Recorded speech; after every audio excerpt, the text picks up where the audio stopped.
Bénissez-moi ma mère, j'ai fait de la zététique. Y'a un Kolchov? Y'a un Kolchov? Yo, meuf, tu fais la tronche? Pas de réaction? Attends. Je ne suis pas là, je suis parti en vacances. Va retrouver le père Caillé, il s'occupera de toi pour ta confession. On se revoit plus tard, amuse-toi bien et évite de lui casser les couilles. Mère Kolchov. Ah bon, bah... c'est parti. Mon père, excusez-moi. Je cherche le père Caillé. C'est moi, ma couille. Très œcuménique comme façon de parler. Ah, mais t'es le petit gars dont s'occupe la mère Kolchov. Ouais, c'est moi, ouais. Ah, bien, parfait. Il paraît qu'il parle beaucoup. T'as de la chance, j'aime beaucoup parler cinéma, moi aussi. Et puis bon, j'aime pas grand-chose, mais à côté de ça, en plus d'aimer le cinéma, ce qui est bien, c'est que c'est une bonne planque ici, tu vois. J'ai la bouffe gratuite, des culs à foison, l'happy hour, et puis un logement pas dégueulasse. Oula, mon père, on va peut-être s'y mettre, hein. S'y mettre à quoi? Bah, je suis venu faire ma confession. Ah oui, t'as un truc à confesser, je suis con, pardon, j'en oublie les formules d'usage. Moi qui pourtant mets un point d'honneur à respecter au poil de fion la moindre tradition de notre belle religion. Faut dire que, dans la confession, c'est signifiant parce qu'en fait, ça permet aux gens de se libérer du lourd fardeau d'avoir aimé un film de merde, alors qu'ils peuvent pas en parler à leurs amis. C'est aussi cool pour ceux qui adorent des chefs-d'œuvre que les gens conspuent. Mon père, je sais, merci, je connais le principe. Vous êtes bien sympathique. Bon sang, c'est ça que je fais subir à Mère Kolchov? Bon, mon fils, allons, Turbin. Bah, je vous suis. On veut nulle part. On va pas au confessionnal? Non, j'aime pas. Vous disiez que vous respectez vos traditions pourtant. J'aime pas. Pas compliqué, merde. Mais on se pèle les miches ici. Ok, alors j'allais dire bénissez. Oui, bon, t'es béni, tout ça. Allez, fais péter ton amour ou ta haine. Bon voilà, l'autre jour j'ai vu The Man from Earth. Oh non, de Dieu, putain, non, mais il est nul ce film, il est chiant, c'est sans intérêt. Hé, mon père! Écoute, laisse-moi dire un truc, je suis le père Caillé, je sais mieux que toi. The Man from Earth raconte l'histoire inepte de John, prof d'histoire en université qui s'apprête à changer de vie après 10 ans d'enseignement. En plein déménagement, des amis à lui, eux aussi professeurs, comme c'est commode, viennent lui rendre visite pour lui faire leurs adieux ainsi que pour chercher à comprendre les raisons de son départ. Semblant là de cacher un lourd secret, John leur avoue qu'il est âgé de 14 000 ans. Et il va, au fil des questions et des doutes de chacun, narrer son histoire jusqu'à leur faire une révélation incroyable sur son identité. L'histoire a été écrite par un obscur scénariste de nanar, Jérôme Bixby. Pardon? Bon, ça va, ok, il a peu scénarisé dans sa vie, mais il a bossé sur Star Trek. Mais c'est pas rien. En plus, dans le film, là, il aborde des thématiques super intéressantes. Ah, tiens, tant que je parle de Star Trek, petit fait amusant. Dans The Man from Earth, il y a 4 acteurs qui sont passés par la case Star Trek. Bah, notamment le plus vieux, le psy. Bah, lui, il a joué 3 rôles différents dans The Next Generation, dans Voyager et dans cette grosse merde d'Enterprise. Oh, c'est très intéressant. Foutez-vous de moi. Quoi qu'il en soit, Bixby avait déjà abordé le thème de l'immortel ancestral dans son épisode de Star Trek. Mais le scénario de The Man from Earth, achevé en 1998, c'est un peu comme Mozart qui dicte son dernier chef-d'œuvre à Salieri. Bixby meurt en 98. Le scénar est utilisé en 2007, donc pendant 9 ans, ça prouve que tout le monde s'en branle. Mais j'en sais rien, et quand bien même ce serait le cas, je suis désolé, le film est sorti et il a été récompensé pour ses qualités. Ce film est d'un ennui mortel. Mais pas du tout. Tu ne sais rien, tu ne calcules pas, pauvre ignorant. Sans vouloir être présomptueux, le film est vraiment bon.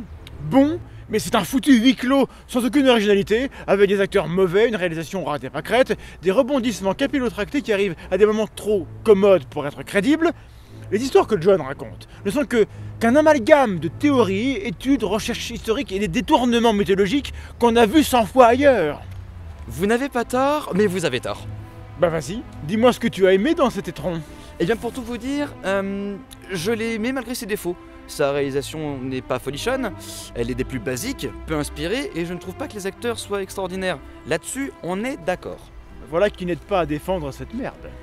J'y arrive. Ce que vous lui reprochez n'est pas important à mon sens, ou mal avisé. Tu te crois plus calé que moi sur le sujet. On va voir. Quoi qu'il en soit, ce film est un petit film sans prétention. Il n'a besoin d'aucun artifice car il n'a pas à être spectaculaire. Ce sont des personnages qui parlent entre eux et tout ce qui importe ici, c'est que ce qu'ils ont à raconter ait un sens. Et les événements que vous trouvez commodes et capillotractés le sont, en effet, mais sont aussi là pour faire écho à ce sens. Elle est facile celle-là. Par contre, on se les peine un peu, hein. Tu viens, on rentre? Ok, on y va. Mais il faut s'imaginer que le film a été écrit comme une pièce de théâtre. D'ailleurs, ça peut tout à fait en devenir une. Le personnage principal, John, qui nous raconte sa vie d'immortel, va en quelque sorte nous offrir un setup, donc une ouverture vers une situation à venir dans le film. Ce payoff appuiera une idée développée dans son histoire en lui donnant une dimension plus importante. Par exemple, John est le propriétaire d'un tableau de Van Gogh. Au début, une de ses amies le prend pour un faux, mais ce dernier servira de caution à l'histoire de John lorsqu'il abordera la façon dont il lui a été offert par le peintre lui-même. Tout un tas de petits éléments donneront de la crédibilité à cet homme de Cro-Magnon. Jusqu'à son nom, John Oldman, donc vieil homme, comme le soulignera un personnage du film. Tout est dans l'histoire, mon vieux. Toute excuse est bonne à donner à une mauvaise réalisation. Mais bordel, elle est pas mauvaise. Elle est juste ce qu'il faut. Elle est simple, c'est tout. Et ça n'en fait pas un mauvais film. Tiens, exemple, The Dark Knight. C'est un blockbuster, tout le monde s'accorde à dire que c'est un des meilleurs films du monde, et pourtant sa réalisation, c'est pas la folichonnade non plus. C'est simple, c'est mesuré. Tout simplement. Tout est en sobriété. Et pour The Man from Earth, ils ont fait avec ce qu'ils avaient sous la main. Et en l'occurrence aussi avec un réalisateur qui s'est fait la main sur des docus type documentaire pour Playboy. Oh, quel dommage qu'il n'ait pas gardé les contacts pour son casting. Oh, et il a réalisé une comédie avec Kristen Scott Thomas. Ouais. J'ai pas trouvé mieux. Mais bon, l'histoire, comme je le disais, elle aussi très basique. La question de savoir comment vivrait un immortel, oui, on connaît. Un personnage immortel ayant vécu la vie d'un personnage mythologique mal compris, on l'a aussi, notamment chez Nietzsche. Mais comme toute histoire, celle-ci s'inspire d'une autre et donne son propre point de vue. D'une façon détournée, l'histoire est aussi un prétexte pour parler des origines de certains mythes religieux, les replaçant dans leur contexte pour bien faire comprendre que ce que vous pensiez savoir ne vient pas forcément de là où vous pensez. Genre que les rois mages, ça vient de Bouddha. Ok, mais du coup, c'est dommage de ne pas aller plus profondément dans les révélations sur les religions, histoire de dire à tout le monde que c'est des conneries, écrites par des mecs qui ont plagié d'autres légendes d'ailleurs et d'un autre temps. Oui, mais bien, ce qui est révélé dans le film est suffisant. Si vous voulez en savoir plus, vous faites des recherches, mais ce serait nous sortir de l'histoire de John lui-même. Ce serait trop, mais au moins le film est une ouverture sur l'esprit critique. Je ne te trouve pas très critique vis-à-vis de ce film. Je parle de critique scientifique, mon père. Vous savez, collecter des faits, les étudier, les éprouver, obtenir des conclusions et des données vérifiables. Un travail de zététicien, en somme. Et oui, exactement, c'est ce que tout le monde a fait lorsqu'on a appris la mort d'Alan Rickman. On est allé vérifier les infos parce qu'on avait un doute, alors que pour d'autres infos, on les gobe et on vérifie rien, c'est dommage. Zététique, quoi? Enfin, peu importe. L'important c'est que les gens auraient aimé avoir des flashbacks dans cette histoire. Eh bien non, c'est un huis clos. On nous raconte une histoire et c'est tout. John n'essaye même pas de convaincre ses convives, pourtant chacun spécialiste dans un domaine qui peut porter un regard sur un angle de la vie de John. Et ils ne parviennent même pas à réfuter ce qu'il dit. C'est là tout le jeu. John dit-il la vérité. Mais c'est si passionnant qu'on se laisse aller à le croire, laissant les professeurs valider ses dires. Les flashbacks desserviraient ce doute et rompraient le charme de cette discussion au coin du feu. Et puis merde, c'est pas avec 200 000 $ qu'on peut réaliser une grande fresque historique étalée sur 14 000 ans de vie. Pas faux. Ouais. Du coup, vous avez plus grand chose à dire, hein. Tu veux quoi? Que je me répète encore une fois, que je dise que je ne suis pas d'accord, que ce film est une merde, et que même Télérama ne veut pas en parler? On sent pas les couilles de Télérama. Attention, tu blasphèmes! On voit un culte à Télérama ici? Moi, oui. Oh la vache, décidément, on laisse entrer n'importe quoi dans cette église. Y compris des petits cons qui ont aimé The Man from Earth. Oh, c'est petit, ça. Oui, m'en fous. De toute façon, qu'est-ce que tu as à dire encore sur ce film? Oh, Que c'est un film à la réalisation basique, que je déteste ces images de téléfilms type chaîne sci-fi, que oui, des situations et réactions sont téléphonées et pas très finement jouées, mais que j'ai tant été happé par ces fables que s'il avait fallu que le film dure 5 heures, je l'aurais suivi du début à la fin sans en perdre une miette. On dit que le voyage est plus important que la destination. Eh bien, c'est le cas. Au-delà du film, on sait bien que ce dont parle John ne servira à rien et ne changera en rien la vie de ses collègues. Pas pour tous en tout cas. On a le mec ouvert d'esprit qui se laisse prendre au jeu, celui qui ne demande qu'à croire mais qui a besoin de trouver une faille dans le discours, celui qui refuse de croire, la jeune qui se laisse aller à la curiosité, mais pourtant je lui collerai une tarte dans la tronche parce qu'en plus elle est à l'université et elle demande sérieusement si John avait des dinosaures comme animal de compagnie quand il vivait avec les Cro-Magnons, la croyante qui tente jusqu'au bout de ne pas laisser flancher sa foi et le psychologue émotionnellement fragilisé par la perte de sa femme qui ne peut croire à ce que raconte John, interprétant ça comme une insulte à son deuil, puis comme une anomalie de la nature, voire une menace. Mais croire à l'histoire de John, c'est comme croire à l'histoire de Jésus. Spoiler, spoiler. Alors, vu que c'est un spoiler, donne ton doigt, votre doigt, excusez-moi. Hop, ne bougez plus. Tac, voilà. Vous pouvez cliquer là-dessus. Et on peut reprendre le bousin. Vous dites que croire à l'histoire que raconte... Non, on n'a pas besoin, c'est bon, c'est fini. Vous dites que croire à l'histoire que raconte John, c'est comme croire au Jésus qu'il prétend être, alors qu'il ne fait que parler sans preuve. Alors, si ma phrase que j'ai commencé à la faire avait pu être finie à l'époque, oui, c'est en substance ce que j'aurais dit. D'accord, mais le truc, c'est justement ça. Lorsqu'il fait croire à ses amis, à la fin du film, que toute son histoire est un mensonge, aucune réflexion ne vous vient?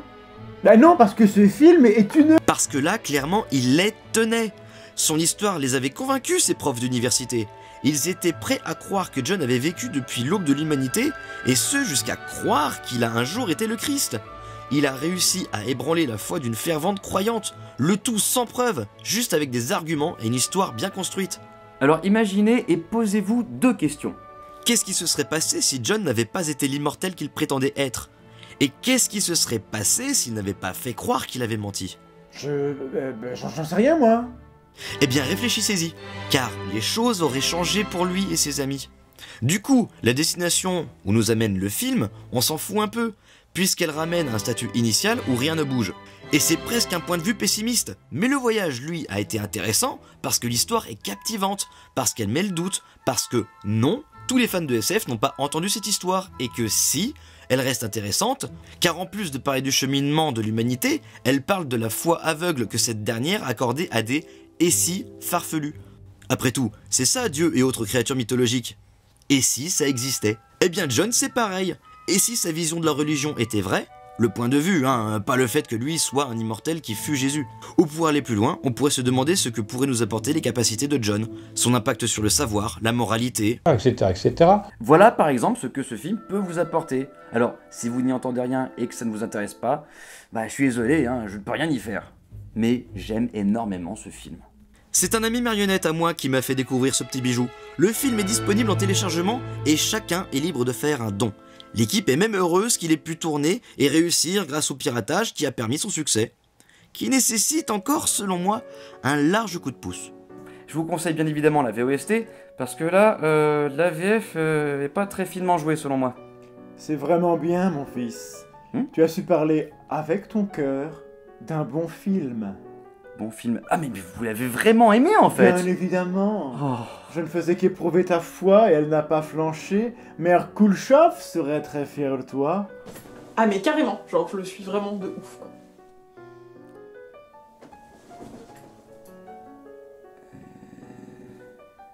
Mon fils, pars maintenant dans la paix de Saint-Charlton et tu réciteras 2 Je vous cire les pompes, Christopher Nolan. Ça roule mon père. Bon par contre je vais faire ça tranquille chez moi. Hein. Oui. Bon. Bah bonne soirée à vous, merci pour tout et ciao, à plus tard. Va, mon fils. Je déteste ce film.